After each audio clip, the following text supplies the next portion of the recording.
Hi, I'm Seamless, and today is Friday, and this is part 2 of today's How to Bass, wherein I have yet to make anything, because if you are watching this video, you should have already watched part 1, where you see the final sound that I made, and I also went over all the individual parameters and stuff that I did to make the sound, with no explanation. This video will be me making the thing from scratch, because it's actually in the past.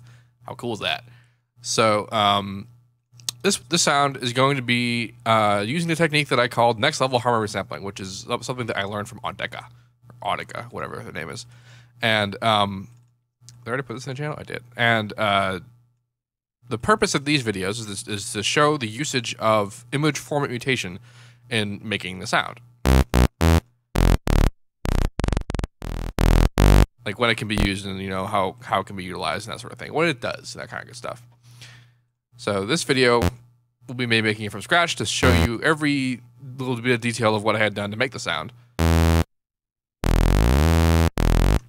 Today I think I'm gonna stick with just a saw wave type bass trees as opposed to going to the square bass trees, which was what I've been doing in the past.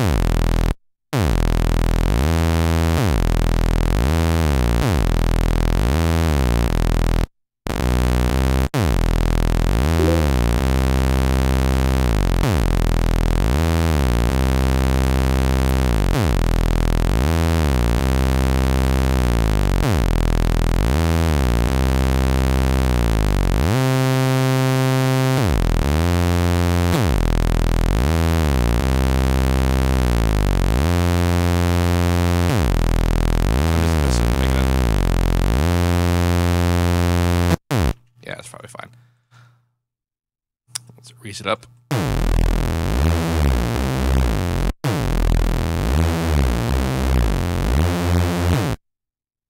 Now's the Reese. I'm of course doing this part in harmony. I don't necessarily need to do it in harmony because the actual what I'm going to do is very simple. I'm going to make a bandpass bass, basically.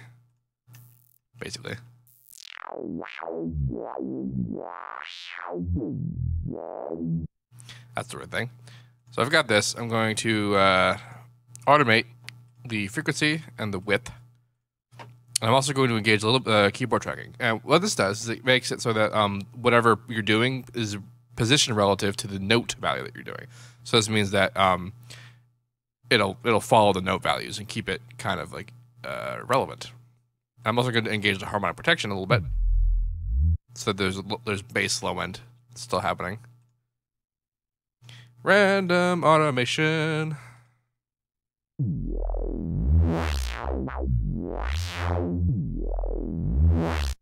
Some distortion.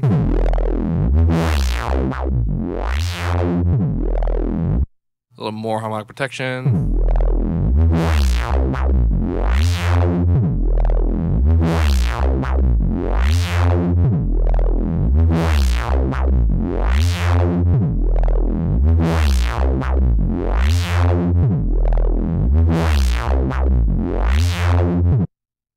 Neat. Compression.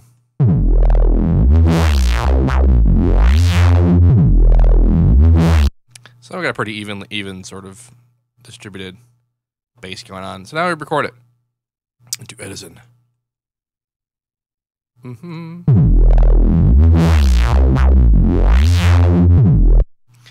we got a recording. So now I'm going to open up a new harmonic. So this is up to this point we're still pretty much keeping on with what the old process is, at least the one that I had done before, not deviating too heavily. This time, let's see. I guess I'll do 2. But I'm going to restart it after the first one. This is because I'm going to engage unison a little bit, and I want the effect to restart during the next time that comes around, as opposed to just getting more as time progresses. I'm also not doing anything in stereo, just to simplify the process for now. I'm going to go into the advanced tab, and I'm going to turn on high precision, which doubles the amount of harmonics that are used for resampling. This is not totally necessary, but I just do it anyway, and I have the CPU to deal with it, so that's fine. Cool. All right. So now this part is where the real sort of kicker of Audica's style came from, which was the addition of using the phaser in resampling. So I'm going to turn the speed off, the mix all the way up.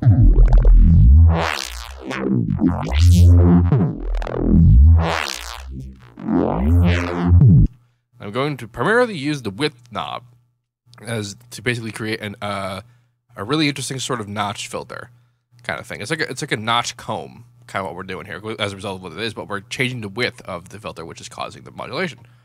I'm also going to turn on harmonic protection, which you might be thinking, well, what is the individual harmonic here that's being protected? It really just protects the whole swath of the low end. So that's what's neat about that. So automate this and automate the offset, which is basically just the base position of the phaser itself. So higher values of the phaser create a more interesting kind of, a more directly noticeable phase sound. And lower values just act like a regular notch.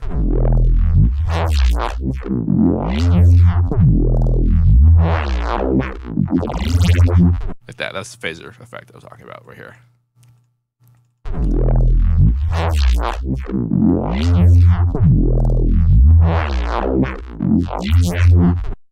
That was cool. That thing at the end there. So let's distort it a little bit.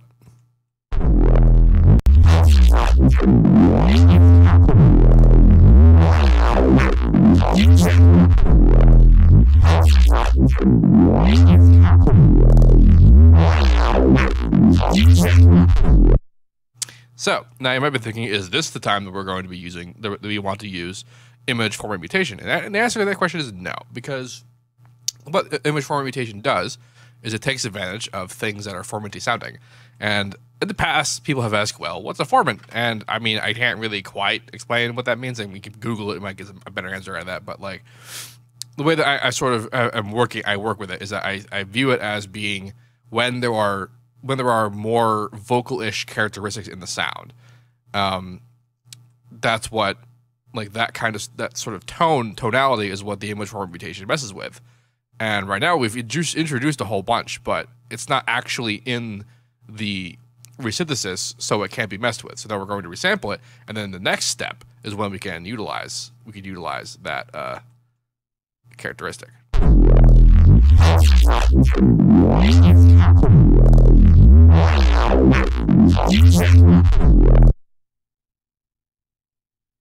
That end there was kind of cool. All right, so now here we are in the third step. Let's do the whole high precision, perfect denoising thing.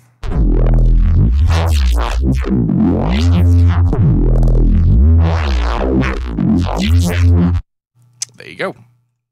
So now before I do anything else, I'm going to engage the image formant mutation. Now, what does that window even do? Well, over here you see we have the formant knob. If we turn on the mix, we hear that it sounds more or less identical. But if we turn the formants down,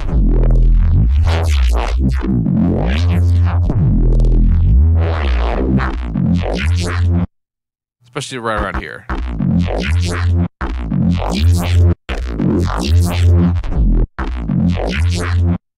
we can kind of see that it sort of moves it around. But now this is a sort of a, it moves all of the formants all at once.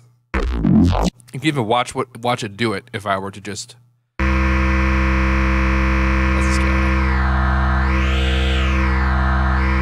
You can see it moving pretty much everything that it decides is a formant tone. Now, if we go into the image formant mutation window, we get this line. Now, this line represents the formants as it appears in the spectrum. So you see here, everything's being moved at once, but if I were to just put a point here, it's only moving this area. So this gives us direct control over what it considers to be formants over the whole spectrum. So, like, for example, if I didn't want the really low end to go up or go down, rather, but I wanted to go up, and I wanted the high end to kind of stay where it is, so that I don't lose high frequency fidelity, but I wanted this particular area to go down, then I can do that. And note that this is per octave, which means that this is going to be true for every note. People are still talking at me.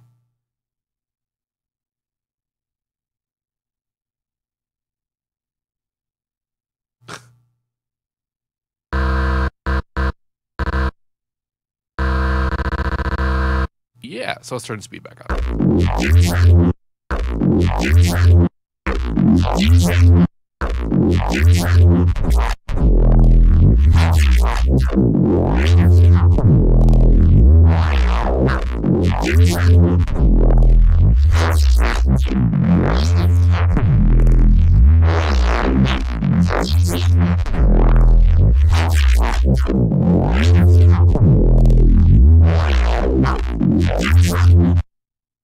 So this is a much more powerful formant manipulation tool. I mean, I'm using this on a bass just because when you like, and especially when we're sampling stuff, you may hear in tracks, especially the ones that I have done, like in the one that I'm working on now, the track from scratch streams. This being a resampled bass has extreme like vocal type qualities to it, and like this is how this happens. Like you can get them by doing lots of just unison resampling, and eventually you'll get there too, because this quality is the result of creating basically like striations in the EQ spectrum. You can even see it happening in the spectrum here. Like these sorts of like holes that are appearing in the spectrum are the result of phase cancellation that you are applied when you use unison. You utilize unison like we are doing now, and those holes, as they progress, create the illusion of like a formanty kind of thing, which our brains are basically designed to pick up on. The same thing with the phasor filtering. When that kind of stuff comes in through, like those holes as they're generated, make us sort of like view them as that sort of thing as well. But what we're doing with the Formant Mutation is that we're moving them up, or like moving the end result of it up or down. And as us being bass music producers, we like the dark, low down, evil sounding sort of things. And this is a very quick way to ascertain that sort of tone.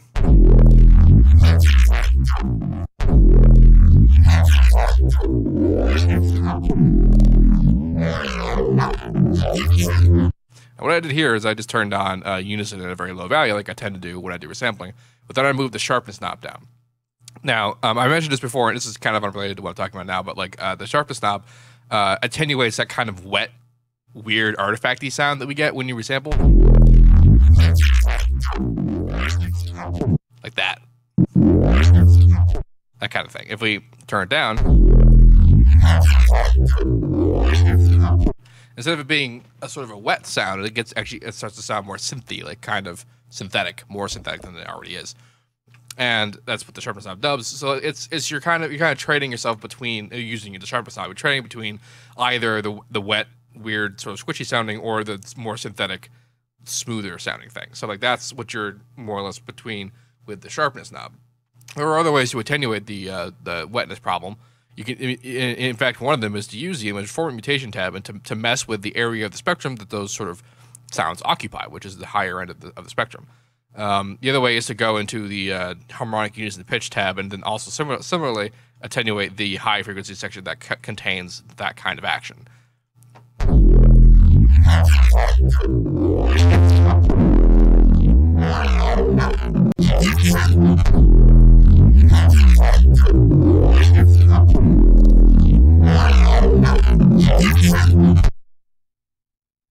And with the big helping hand with the image Formant Mutation application, we have now a very sort of evil sounding bass. Again, this is just part of the overall resampling process, but it's a big part of getting the final sound is utilizing that at the proper times. Because if we had tried to do that on the second step, we wouldn't have gotten very far, because the original sound without the unison, without the phaser being applied to it, still is this. And there's not really a lot of obvious Formant stuff going on there. Like the bandpass kind of creates the illusion of it, but you can just listen to that and then listen to this and still hear more going on in there than you do with that. Even though you might be thinking, well, this is the same kind of like EQ action, and you'd be right, but the image Formant Mutation would not have the same effect that it did on the third step.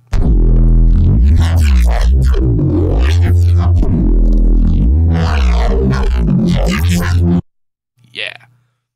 So that's that. That's what's going on. This FLP will be available to download in the description, so if you like that, go ahead and check it out. This has been part 2 of How to Bass this Friday. If you have any questions about any of this, let me know. And as usual, have a nice day.